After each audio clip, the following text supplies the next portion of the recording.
history of this country, the United States, we have a dark part, and that's called slavery. And out of slavery, human beings were taken and they were trafficked. They were sold, treated as material, treated as possessions. And in the process, they were also mistreated, and they were also abused. Well, one of the things that occurred in 1862, the Emancipation Proclamation was to be signed. And it was signed to go into effect at midnight on 1862. And at midnight, that meant that from that point on, all slaves would be free. And so this time, around the United States, in every slave state, in every slave region, African Americans huddled together and they waited and they watched the clock. The reason why, because they knew that at the stroke of midnight, there would be freedom for them from slavery. So even though other people were celebrating Happy New Year, African Americans were celebrating freedom. And so from that point, they started what was called watch night service. Now, other services are doing, other churches and other types of churches are doing watch night services, but not for the same reason. Now, they go into watch night service mostly for prayer, mostly for prosperity, mostly for looking for the promise of the new year. And that's fine. But for our significance as African Americans, we look at this time and this period as a time in preparation for going into freedom. Now, you think about it. You see the sign I have over here, overhead? You are going to be listening to the deacons. You're going to be listening to the preachers in a few moments. We're going to first have a testimony time. That way you get a chance to tell what you see for your life from this past and for what you see in the future. Now, the thing about it, and keep in mind, for everybody in this room, I want you to understand this.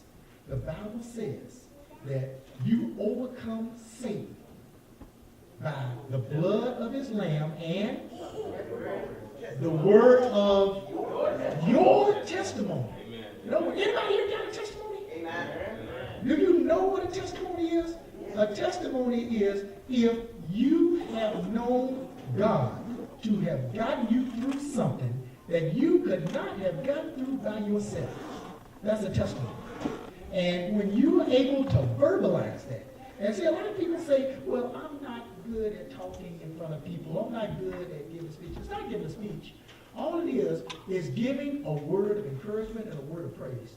Because when you say, you know, I thought I was going to lose my house, and all of a sudden God found a way to make me keep it. Or I thought I had a disease or a sickness, and God healed my body. Or I thought that my friends had turned their backs on me, but when I needed them most, they came forward, and they came at a time that I needed them, and I thought I was all alone. In other words, that is a testimony. And believe it or not, what it does, it gives somebody else encouragement. Somebody else who's losing hope. Somebody else who's losing faith. Because in case you don't know it, even though you may be feeling good right now, even though nothing bad is going on in your life right now, somebody else is suffering. Somebody else is hurting. Somebody else has lost their way.